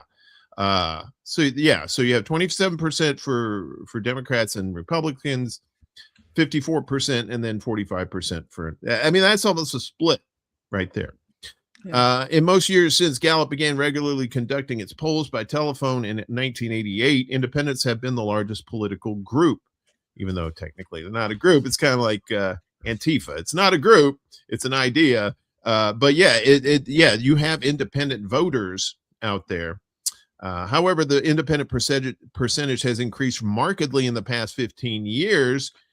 I wonder if that has anything to do with the rise of social media and cell phone cameras and stuff like that are capturing actual things going on and bypassing the rhetoric and propaganda. Typically registering 40% or higher, a level not reached prior to 2011. So there's the independents right there. Look at that. And then right down there. And you see Democrat and Republican going into the toilet there. The 2025 findings are based on interviews with more than 13,000 U.S. adults throughout the year. In each survey, Gallup asked U.S. adults whether they identify politically as Republican, Democrat, or as an independent. The recent increase in independent identification is partly attributable to younger generations of Americans. That's so nice. They're calling us younger. Millennials and Generation X, maybe a centennial person wrote this, continuing to identify as independents as relatively high rates as they have gotten older. Yeah, because we Gen X and the elder millennials have been through this BS before, right? With the two parties and the system not even recognizing us. You hear all the times people talk about, the boomers versus the millennials, in line. Gen X is like, hello, still here. We haven't gone anywhere yet. In contrast, older generations of Americans have been less likely to identify as independents over time. Gen Z, like previous generations before them, when they were young, identified disproportionately as political independents. Last year, majorities of Gen Z adults and millennials identified as political independents, as did more than 4 in 10 Gen X adults. 1/3 or less of baby boomers and silent generation adults were politically independent. Yeah, because those people they're just for the majority. I don't like to say individually, but as a majority, yes, they are stuck in their ways. They made their political decisions long ago, stuck with it, and now they're in the duopoly. And one of the reasons why we have so many problems today is because they don't get out of that mindset. The higher rate of political independence also results from younger adults today being more likely than young adults in the past to identify as independents. The 56% of Gen Z adults identifying as independents today compares with 47% of millennials in 2012 and 40% of Gen X adults in 92. So yeah, you're talking about 23-year difference from 92 to 25 and how it jumped from 40% to 56%.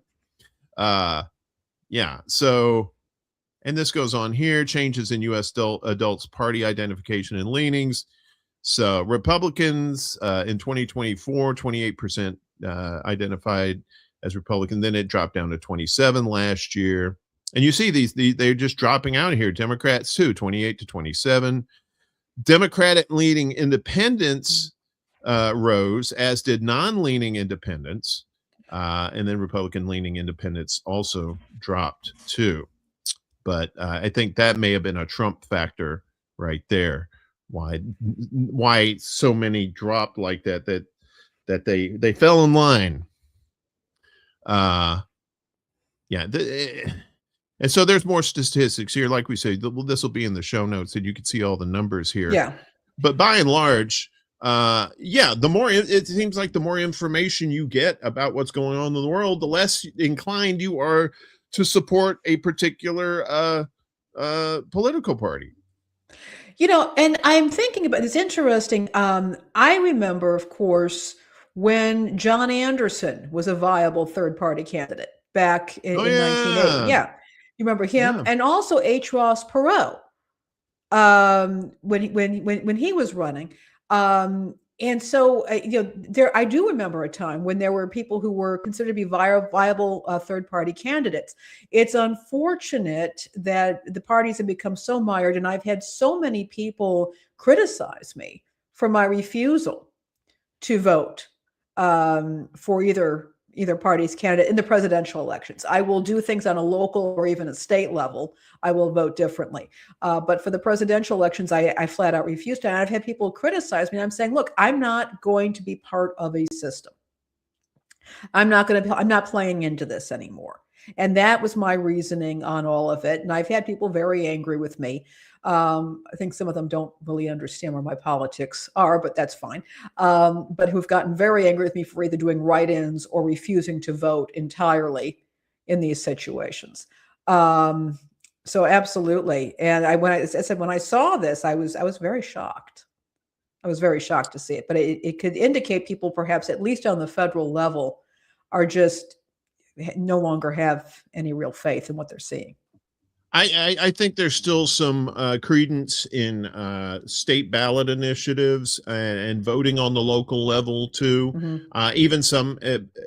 Even some state offices, but like a lot of times your state legislature is caught up in in these political party politics and are not doing things for the people in their state. So you're seeing definitely on the national level, some on the state level. And it's creeping more and more into the state level as well. And Willie had a good point here too when he said the problem with independent voters is that many of them vote for one of the two parties with lesser evilism, right? Because they didn't. Well, think about it. They don't really have other choices, right? These political parties, they don't have to follow the guidelines.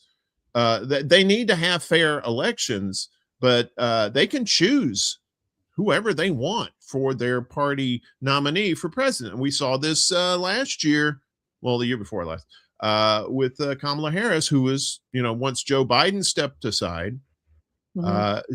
She was elevated. Did anybody vote for her as the Democratic nominee? No. And people see this and they go, well, then what is my vote? What does my vote for either of these parties even count? If they're just going to pick their own people, right? You don't see on the national level, you don't see any Green parties because they've been through the courts have been held off these state roles, and that's by design. The media, the powers that be, want there to only be two choices. Well, I said two choices and that's another way of controlling people. Yeah. We've also had some latecomers, by the way, Uncle Warren. We've had Ms. Tree has joined us. Thank you. Great to see you. And our good friend, Marcus Cage. See, we try to do some serious stuff up in here, Marcus, and you talking about me. Where's my pole? I got my pole right here. It's always Festivus, baby. Wow, that landed cool. And we have Kate. We got Kate now. It's good to see you all coming on in here. Yeah, thanks for hanging out with us. We've got more news for you. We're going to dive into the press pool now, as we talked about journalists reporting on Venezuela, and the the Pentagon is limiting reporters in what they can ask, what kind of questions and stuff that they can ask. I think that was like last year. There was a story about that, but now you have press freedom groups who want to drop the subpoena of journalists over reporting on a Venezuela attack. So what does this mean? A coalition of press freedom and civil liberties groups yesterday implored U.S. lawmakers to immediately rescind their subpoena of investigative journalist Seth Harp, who named the commander of the elite Army Delta Force unit that carried out the illegal abduction of Venezuelan President Nicolas Maduro and his wife earlier this month. All right. So in a letter to House leaders defending rights and dissent, the ACLU, Freedom of the Press Foundation, PEN America, Reporters Without Borders, and more than a dozen other organizations warned that by issuing the subpoena, Congress is undermining one of the most cherished American freedoms. It's cherished, but a lot less people are cherishing it. Democratic Party anointed Harris to, yeah. So good to see you, whoever that was. That's my friend Andrew. Thank you, Andrew, for showing up. Appreciate it. From the UK. Andrew. From the UK. The subpoena has few parallels or precedents in recent history and poses a grave danger to the First Amendment's guarantee of press freedom, the letter reads. There is zero question that Harp's actions were fully and squarely within the protections of the First Amendment, as well as outside the scope of any federal criminal statutes. The effort to subpoena Harp was led by Representative Anna Paulina Luna, the UFO lady, who accused the journalist of the doxing of U.S. Delta Force operator by posting to X a then publicly available bio of Colonel Chris Conturitis. That sounds like Conturitis. That sounds like something you need to get a salve for, put a little cream on it. Yeah, you got the counteritis. Yikes. Woo, this cold weather makes my skin dry. Harp identified Count Riotous. I'm just gonna call him Count Riotous because that sounds fun. As the current commander of Delta Force, whose men just invaded a sovereign country, killed a bunch of innocent people, and kidnapped the rightful president. That sounds like facts. The House Oversight Committee approved the subpoena with the support of Representative Robert Garcia, Democrat out of California, mind you. The panel's top Democrat in a voice vote last week. See, that's another reason why people don't like the duopoly, because they end up a lot of times working together for nefarious reasons. The Tweeters, X, a platform owned by self-proclaimed free speech absolutist Elon Musk, locked Harp's account and required him to delete the post on Count Riotous before he could regain access. Luna also referred Harp to the U.S. Justice Department, urging it to pursue criminal charges against him, even though this was, folks, doxing is when you're providing private information about somebody. Typically a person who's not sorry. No, go ahead. No, I was going to say, typically it's a person who is not a public figure. This is not a person who's in a position of power. This is somebody who says something that you don't like on the internet. They're just, they're a local teacher assistant or something like that. And you go in there with the purpose of making their lives miserable. This is not somebody who is a commissioned officer in the military who was involved in a very public abduction and interference in another country. Yeah, and that's the point they were trying to make. This is all public information, and this Luna person, this lunatic, if you will, is trying to pursue criminal charges that aren't going to happen because they didn't break the law.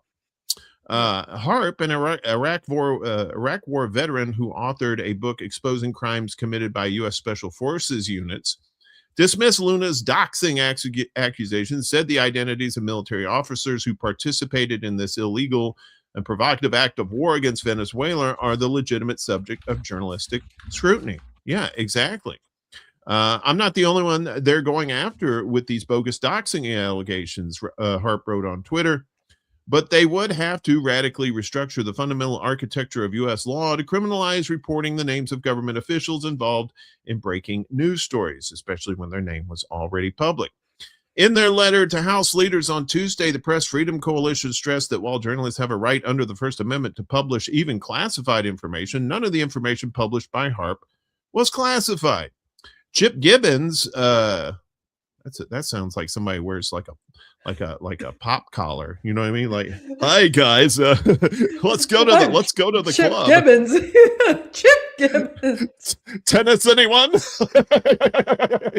Oh yes, with the pop collar, the collar like this. Oh, yeah. I hate. We don't want to make fun of him because but yeah, he's doing good, but but still, he needs to lose the chip. Chip Gibbons, policy director at Defending Rights and Dissent, said in a statement that Luna's attack on HAARP is clearly designed to chill and intimidate a journalist doing some of the most significant investigative reporting on U.S. Special Forces. Exactly. This goes back to the I have to get rid of the pop collar. This goes back to the Pentagon, who are limiting reporters from getting information. Her own statement makes clear that far from having a valid legislative purpose, she seeks to hold a journalist accountable for what is essentially reporting she dislikes, said Gibbons. This is a dangerous assault on press freedom as well as U.S. people's right to know. It's shameful. It passed the committee. And like I said, this was bipartisan too. Yeah. This was bipartisan. That's the thing. That's part of the propaganda scheme is not only to lie to people, to give misinformation. It's also to keep vital information from the public as well, especially like the names of who was involved in this. You see, going back to our example with the ICE agents, and they're all wearing masks and stuff like that. They shouldn't be wearing masks. They have to identify themselves. A lot of them don't have any sort of identification on them that says that they're a federal agent.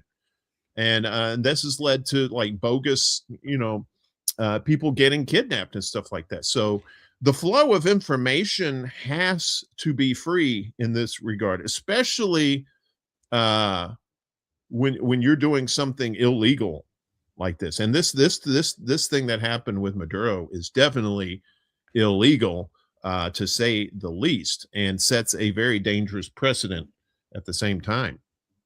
It does. And as you pointed out, Uncle Warren, the fact that we've already got a problem with people not being able to properly identify ICE agents it's remarkable to me that I grew up in a culture where women were constantly told, do not believe somebody if they claim to be a police officer. Always demand to see identification, call 911, have them send out a marked squad car. Yes, they're going to be ticked off at you, but it's better that than it being a serial rapist or serial killer.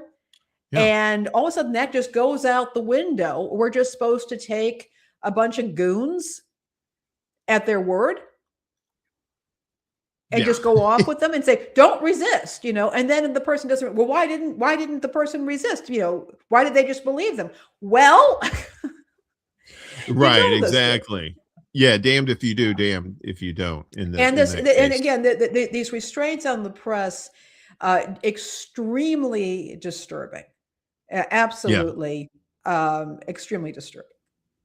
Well, yeah. And now, in this story here that was coming up, it said reporters reached out for a comment. They were accused of stalking and intimidation. So now they're using these other tactics too to keep people from asking questions at all. Yeah. So this summer, colleagues who were reporting out a story about the Department of Education's final mission, its effort to undermine public education, even as the Trump administration worked feverishly to close the agency. As we do with all stories. So this is, where is this from? This is from ProPublica. Okay. So as ProPublica does with all stories, the reporters reached out to those who would be featured in the article for comment. And so began a journey that showed both the emphasis they place on giving the subjects of their stories an opportunity to comment, as well as the aggressively unhelpful pushback they've faced this year as they sought information and responses to questions. Megan O'Mat's a A reporter based in Wisconsin on ProPublica's Midwest team first asked the department's press office for an interview in mid-August. At the same time, they emailed top administration officials who are making crucial decisions within the agency, including Lindsey Burke, Deputy Chief of Staff for Policy and Programs, and Meg Kilgannon, Director of Strategic Partnerships. In response to the outreach to Kilgannon, Department spokesperson Madison Biederman told OMATS to please direct all media inquiries to press@ed.gov, their email address. Reached on her cell phone that day, Biederman said she was happy to look into the request. They asked for a response within a week. At that time, the published press phone number for the department appeared at all hours to be a black hole, with a recorded message saying it was temporarily closed. It still indicates that. Hearing nothing more, OMATS emailed the press office again August 18th and again August 28th with detailed questions. She left follow-up messages on Biederman's cell and on Burke's cell, including once on her husband's cell, as ProPublica tried to find a direct way to contact Burke. To ensure fairness and accuracy, it's their long-standing practice to try to reach those who are part of their stories so that they have an opportunity to respond to them. They'd rather get responses before they publish an article than after. Sounds fair. Reached on her cell August 29th, Kilgannon said she had no comment and hung up before OMATS could explain what they planned to publish about her and her work. She did not respond to a subsequent email with those details. On September 8th, still hearing nothing from Burke, OMATS reached out to the department's chief of staff, writing, "We have been seeking to talk to the secretary and to Dr. Burke. Can you help us arrange that?" A week later, ProPublica arranged for a letter to be delivered via FedEx to Burke's home, outlining what their reporting had found so far and to let them know if anything was inaccurate or required additional context. They invited her again to talk with ProPublica to comment or provide any additional information. So finally, on September 17th, Biederman wrote, "Just heard from an education department colleague that you sent these inquiries in writing to their home address. This is also highly inappropriate and unprofessional. You have also reached out to employees on their personal cell phones, emails, and even reached out to employees' family members. This is disturbing. Do not use employees' home addresses or relatives to contact them." The emphasis was hers. They're the family members. ProPublica replied the following day that it's common practice for journalists to reach out to people that they're writing about. In fact, it's our professional obligation, OMATS wrote. Biederman responded, "Reaching out to individuals about a work matter at their private address is not journalism. It's borderline intimidation. In today's political climate, it is particularly unacceptable. We received your inquiries via email, phone calls, text messages, both on work and personal email addresses, and have made a conscious decision not to respond, as we have every right to do." But it's as someone who has really worked as a journalist at one point in their life, yeah, you can contact, if you have that contact information, as long as you're not badgering them, you can contact them. There's nothing wrong with that. You're not entitled to a response from us or anyone ever, Biederman wrote. Well, that sounds very mature. To be clear, at no time prior to this email did the department tell OMATS that it had received her inquiries and would not comment. So they just ghosted this person, this reporter. The article ran on October 8th, about 2 months after they first contacted the department. The world has come a long way since the days of All the President's Men and Spotlight movies that favorably portrayed journalists knocking on doors and trying to reach sources to tell important stories. In those cases about the Watergate break-in that led to President Richard Nixon's resignation and the abuse scandal that enveloped the Roman Catholic Church in Boston and beyond, respectively. Trump has labeled his administration the most transparent in history, about as transparent as muddy water. But at the same time, agencies in the executive branch have taken down data sets and pulled down public information. Yes, we've seen that they pulled information off of websites, particularly like the DEI stuff too, but there's other information too that they pulled off too. So Trump called the press fake news and called individual reporters derogatory terms. Basically, they don't like it when you do your job as a journalist. They don't. They figure, okay, well, you're just going to stop at these roadblocks that we put up, and you're not going to do. And good journalists do not do that. They will hunt you down to try to get the information, especially you're doing something, a story about somebody, and you want to make sure the information's correct, and you want to make sure that that side of the story corroborates what you're putting in there, right? Because that's the last thing a good journalist wants to do, is provide false information. So that's why they do this. And so it's these tactics of avoidance to keep you from trying to get information from them. And then when you do say, look, I'm just doing my job as a journalist, and you're stonewalling me at every turn, instead of, they will say, well, that doesn't make me look bad. That makes you look bad because you're the stalker and you're the one doing it. And it's just, that's how they get around a lot of this stuff. But a lot of times that's not working anymore. No, it isn't. And the thing that's disturbing is, as was pointed out very clearly, this is standard journalistic practice, is if you're doing original reporting, you reach out to the parties involved, and you reach out multiple times if you have to. Particularly these days, people have so many different ways of getting a hold of them. There's text, there's instant messaging or direct messaging on social media, there's WhatsApp, there's email, there's phone, and it's very easy to miss a message. It's become so easy because people don't always keep track of everything that they're doing. Using an official email for a government office or even a professional email address, again, may not end up with the person who you are trying to get in touch with. If you're a journalist, that may not be a good way to reach that person. Somebody else may intercept that. It may be intercepted by a mail filter. There's all kinds of things that can happen. So making multiple attempts to reach somebody, even if it does mean contacting them at a home address, a personal cell phone, a cell phone of a family member, is, particularly on a story like this of such magnitude, is the professional way of getting that information and giving that person a chance to tell their side of the story, to clear up any misconceptions, or to say, F off, I'm not talking to you.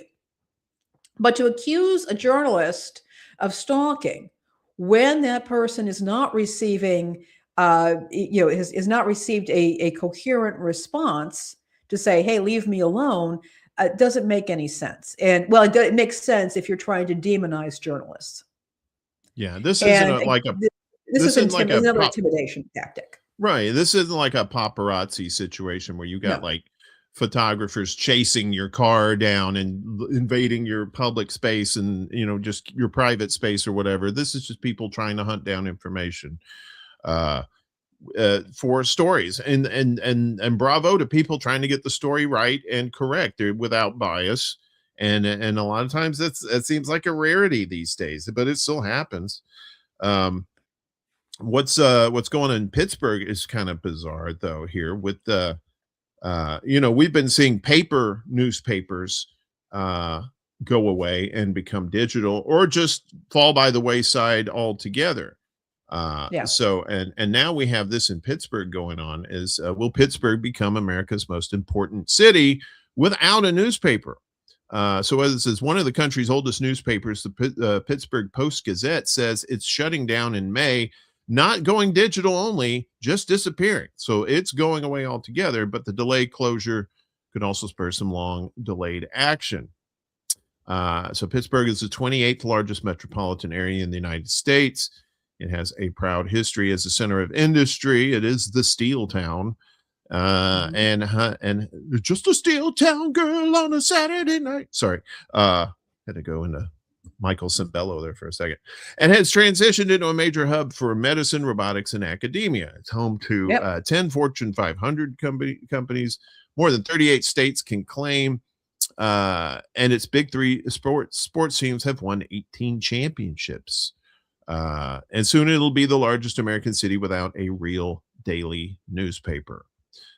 to today, or what was this? This was January 7th. So the Pittsburgh Post-Gazette, one of America's great newspapers, has proclaimed on its front page for decades, announced it'd be printing its final edition on May 3rd, but that's not so it can boldly embrace the digital future. It's to shut down completely. So Block Communications, the company that owns the newspaper, has been controlled for more than a century by the Block family, said it had lost more than $350 million running the Post-Gazette over the past 20 years. Wow, $350 million. And the realities facing local journalism make continued cash losses at this scale no longer sustainable. Why today? This morning, the Supreme Court denied without comment the newspaper's appeal of a federal court ruling that found it had improperly violated the terms of its main union contract by making cuts to workers' health care plans, among other things, in 2020. Those cuts then sparked the first newspaper strike of the 21st century, which lasted more than 1,000 days. The strike was incredibly divisive. The initial News Guild vote to strike only passed 38-36, and a majority of the newsroom remained at work. But after a series of rulings in the union's favor, a November court order finally ended the strike and sent the remaining strikers back to work. The blocks today said the court ruling would require the Post-Gazette to operate under a 2014 labor contract that imposes outdated and inflexible operational practices unsuited for today's local journalism. The loss of the Post-Gazette would be awful. It's an above-average metro daily that has done a lot of good work. While there are debates to be had about what it means to be a city without a newspaper, the largest thus far is probably Youngstown, Ohio, another Rust Belt burg just across the Ohio line. But Metro Pittsburgh's almost 6 times the size of Youngstown. This would be a new scale of loss. As far as this is concerned, like with $350 million, that seems, I don't know, that sounds like BS to me. But I mean, I guess I could see that. It sounds like mismanagement to me. That at some point, that this should have been caught earlier. If this was happening, that this should have been caught earlier and action could have been taken. It's very disturbing. I mean, again, they're not even getting a digital edition anymore. And the impact, as we've discussed on this show, I don't know how many times, the impact of losing local media, true local media, is devastating to communities purely on a trust level. If people aren't getting actual reporting on a local level from people who are trusted, from journalists who are trusted, it sets people up against each other. You end up with more division. People get angry with each other. Well, this is what I heard. This is what I heard. Was anybody at this city council meeting? Well, nobody was there reporting on it. And I would also say that I think that print journalism a very specific role, as does broadcast media. They have their lane. Print journalism has its lane. And one of the things about print journalism is that it's not 24/7. It's not happening in real time. And what can happen is you get the reporters out there, they're reporting on the TV or on radio, podcast, or they're doing new media, whatever. And that's great. They're seeing what's happening. The print journalist gets to take that information, sit down and write it up. So there's a longer process that takes place with print journalism, and where the person is curating, consolidating and curating, and then thinking it through, reaching out and getting clarification. It's a longer process that can provide a richer report for the public. And that is being lost when you lose reputable print journalism sources in communities. And for a city like Pittsburgh. Yeah, that's a major, as we say in radio, that's a major market. And to not have a print or any kind of major like media or journalism presence like that, it's going to have to fall into the hands of the independent journalism. Maybe some of these people will move on to other jobs, but maybe some of these people will also become independent journalists in Pittsburgh themselves. And with the way humans are now with our short attention spans, a lot of times people don't want to go into these long reads anymore, and that's sad because that's where all the information is. That's where the nuance is, and they just want that. They want that hit of the headline, like, oh my God, what is that? And you get to little blurbs, but then you don't get the meat of it, like these long form journalism outlets like this do. Yeah. The other thing to keep in mind is they pointed out in the article that there's a lot of that. There are a number of academic institutions in Pittsburgh, including Carnegie Mellon, University of Pittsburgh. And what happens with that is their journalism or their communications students no longer have a place where they can be interning or working as stringers, and they're losing the ability to work for a city newspaper. They could possibly go into radio or TV or into independent stuff, which is okay. But there's something to be said for working in a legacy media outlet where you're getting that training, where there's a set of expectations that are going to guide you into your future career. So it is disturbing. I'm hoping they're able to work things out. Yanina from Erase Me is here. Good to see you. Glad you were able to make it. But you point out like the Sun-Times in Chicago. Yeah, the Sun-Times in Chicago eventually did go not for profit. It folded in with Chicago Public Radio. And it's strange enough, I think it's being printed on the Chicago Tribune's presses, which I think is hilarious. So there are options for these newspapers, and I'm hoping that Pittsburgh is able to work this out. But this is disturbing. It's not something that I like to see at all for the reasons that you bring up, Uncle Warren. I tell you, I didn't know this was disturbing too. I didn't know that Spotify was running ICE recruitment ads. Well, apparently they're not doing that anymore after the government campaign ends. On Spotify, of all places. Yeah. Spotify is no longer running advertisements for ICE. The streaming service has confirmed after the Trump administration campaign ended in late 2025.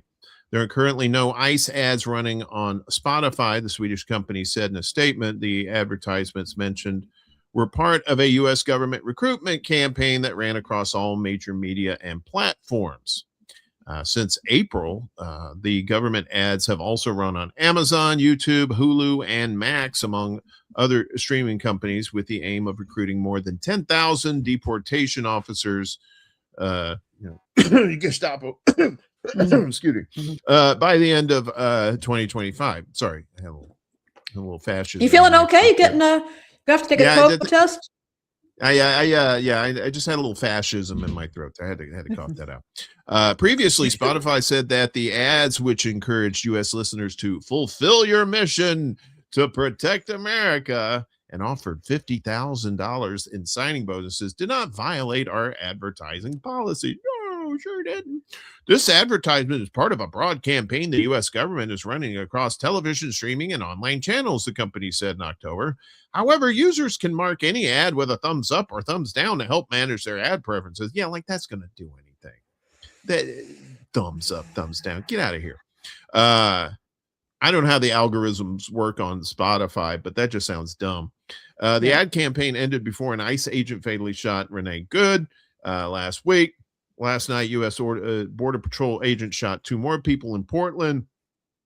It also ended before Indivisible, the grassroots movement behind the No Kings demonstration, sent an open letter to Spotify's new CEOs, Alex Nordstrom and Gustav Soderstrom, on their first day of work on January 2nd, petitioning them to drop the ads and make a public commitment to reviewing and updating Spotify's advertising policy to prevent government propaganda and hate-based recruitment ad campaigns. In September, it was announced that Spotify founder and former CEO Daniel Ek, would step down to become executive chairman. Ek's 600 million euro investment in the military AI company Helsing of which he is also chairman, has also been a source of discontent among musicians and listeners. In September, UK trip hop group Massive Attack withdrew their music from Spotify in protest. So Spotify has faced a number of high-profile musicians withdrawing their music from the platform in protest at X investment in Helsing, with some motivated by the ICE ads, among them Australian psych rock band King Gizzard and the Lizard Wizard, Canadian post-rockers Godspeed You, Black Emperor, U.S. indie band Deerhoof, and U.S. singer-songwriter Kaja Bonet. Numerous listeners have also reported quitting the service for political reasons. The end of this specific advertising campaign certainly does not mean an end to ads of this nature, whatever platform might broadcast them. ICE has reportedly planned a $100 million year-long media barrage for what it calls wartime recruitment, the war on the citizens, that is, targeting conservative radio show listeners, gun rights aficionados, military affairs followers, and men's interests enthusiasts. Want to deport men's interests enthusiasts. Yeah. Want to deport illegals with your absolute boys? One of the agency's ads says. Jesus Christ. Officials will also invest in deals with lifestyle influencers, going back to the thing, to pay. What was I saying? What was I saying, Uncle Warren? It all comes full circle. Yeah, Spotify is just crap anyway.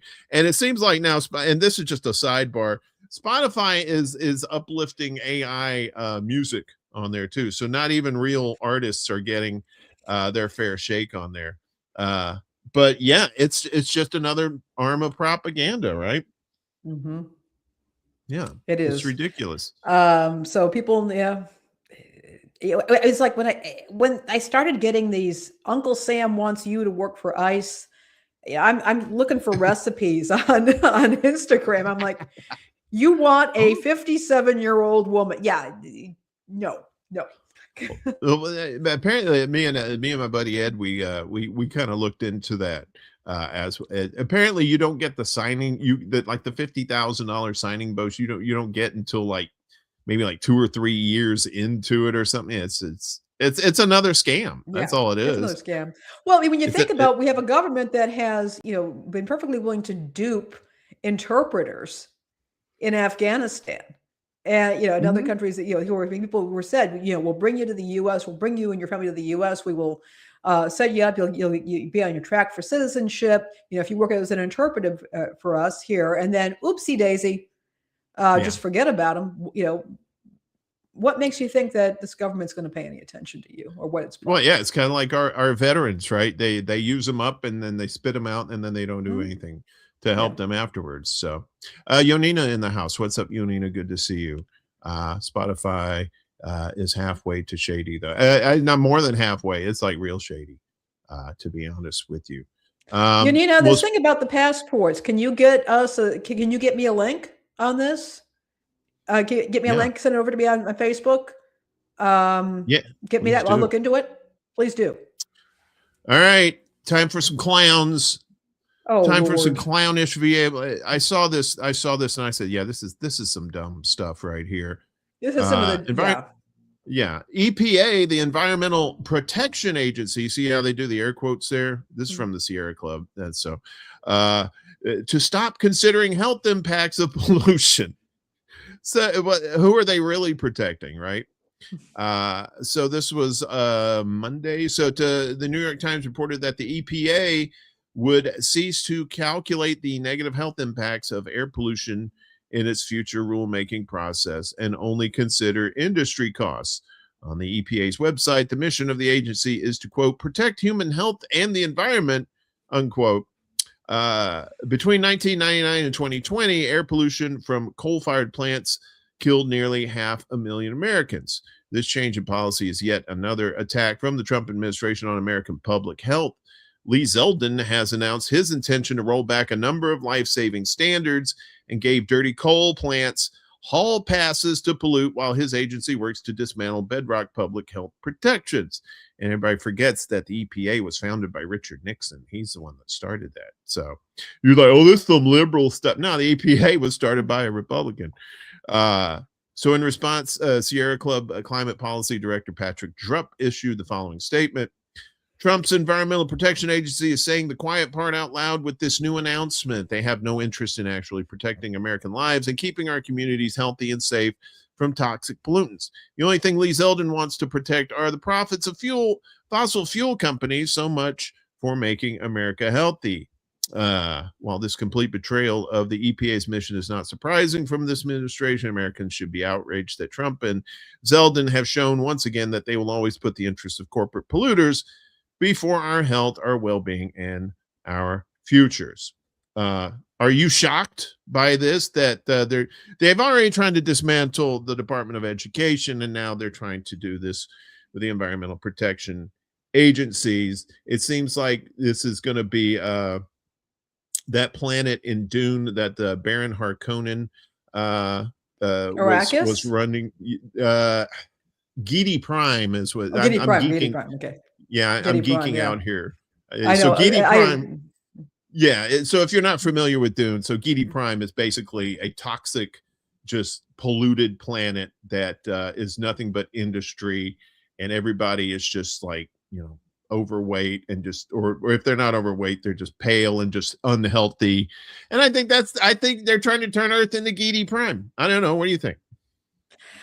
I think that they're trying to make as much money as they can while they're still alive. Yeah. Because, the human lifespan is not that long. Right. We're not along for, I think that they've calculated how many years they have to live, and after that's not their problem anymore. And, I think that might apply to like the older ones, the older people. Like, I got to get mine now. But I think maybe it's for me, I don't know, me being the paranoid person that I am, that these younger people know something's coming, that something devastating is coming. So they're trying to get as much as they can now, get into their whatever shelters or bunkers or whatever they are, and the rest of us can go kick rocks. So, well, I think that could be. I think some of them are just, normalcy bias, sticking their head in the sand. I mean, Occam's razor tells me that. But the other thing is, I think some of them, yes, do see something's coming, and they're going to get theirs, position themselves to what they think is going to be safety.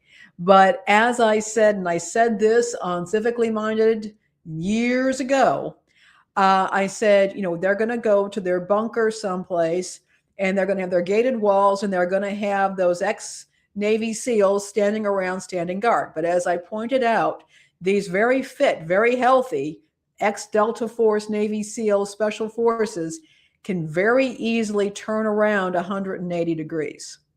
Mm-hmm. Yep. Very, very easy to do. So if anybody thinks that they're going to be able to escape something bad that's happening because they are going to be able to get into some kind of bunker or fortress or gated community, they have another thing coming. Yeah. Because, you're only as strong as your security forces are loyal. That is for sure. And they will have no particular reason to remain loyal after a while. No. Yeah. Because, once the apocalypse hits, money and crypto and none of they're going to want food, they're going to want water, and that's basically where we're going to be. Finally, today we got monkeys. You like monkeys? I love monkeys. I do. I love apes, chimps. I like the little spider monkeys that are crazy. I like the helper monkeys, that bring you drinks and stuff. Those are nice.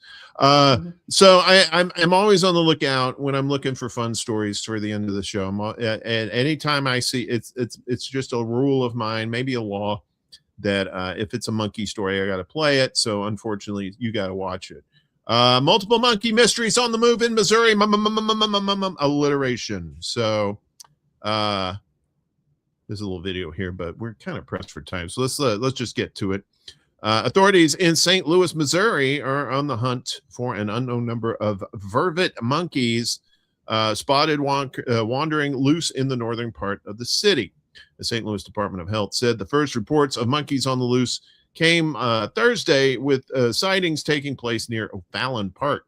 Original reports suggested there were 4 animals, but we cannot confirm an actual number at this time, only that there is more than one Justin Hauser, the department's bureau chief of environmental health, said in a statement reviewed by the New York Times, the primates identified by a St. Louis zoo expert as vervet monkeys managed to evade animal control officers over the weekend, although further sightings were reported.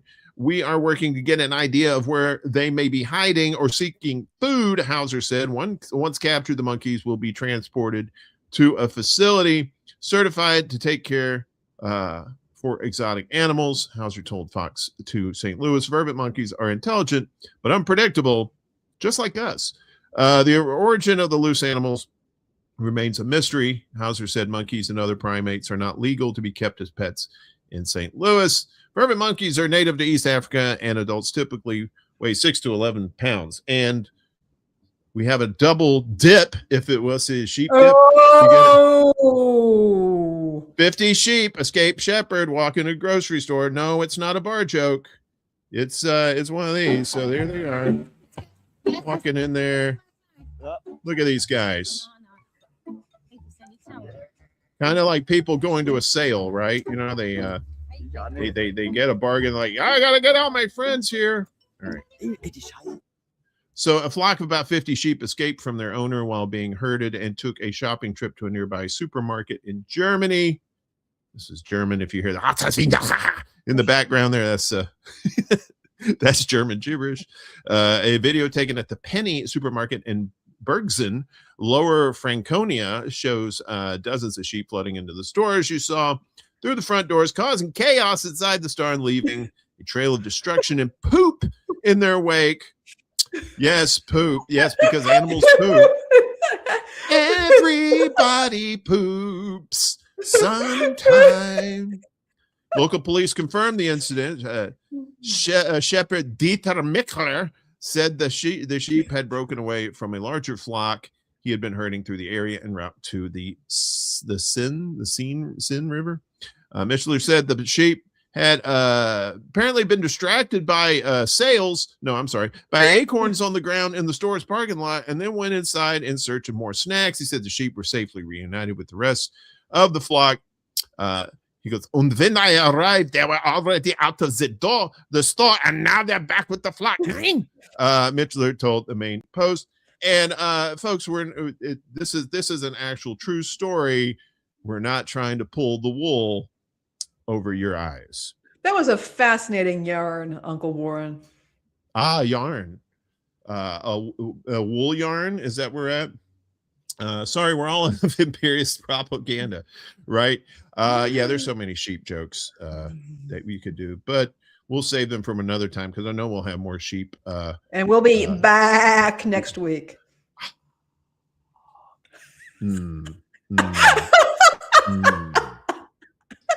I thought I was the bad one. You're supposed to be the brains. I'm badder than you, Uncle Warren. You're supposed to be above the fray there. Yeah, so. Andrew's mad. Will you please join us next week when we have another exciting stories and exciting adventures into bullshit across the spectrum. Yeah, that's it for us today. I want to remind people next week I'm going to have Jamar Jabari on Extra Bull Alive next Wednesday, a week from tonight. If you're not checking him out on YouTube or on, I think he's on TikTok too. I think he may moved over to Instagram. He's got some good political insights. We'll be talking about Venezuela and some other subjects too. Yeah. We had a big fat show today. That was fun. Did you enjoy yourself? We had a lot of fun, and we appreciate everybody showing up and supporting us. And again, keep hitting us up with your story ideas, leads. Always happy to hear about them, and hopefully include them in the show. Flock off with such terrible puns. Yes. Bad. Spin that. Yes. This is our peoples. This is our peoples right here, our crazy peoples. We love each and every one of you, and we thank you for joining us on YouTube, on Rumble, on Facebook, and on Instagram. as well.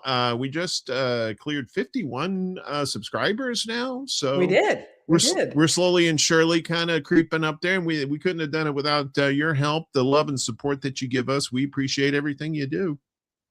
Yeah, and we're just going to keep ramming on through the duopoly in this country and bring you great news. Did you get that, Uncle Warren? Ramming through. You trying to get my goat? Is that what it is? That's what you're trying to do. Jesus H. And that's why I don't have any friends. Uncle Warren. Well, you have to tolerate. Yeah, you have to tolerate me, but you put up with me too. So there you go. It's fine. Well, yeah, I was saying you probably have the tougher job there. You had to go there. No. Okay. Yeah. Always the sheep, never the shepherd. Anyway, folks, thanks again. We love each and every one of you. We'll be back again next week, same time, same channels, 11 a.m. Eastern, 8 a.m. Pacific time on all those channels we mentioned. We love you. Take care, and we'll see you soon. Bye-bye. Bye-bye.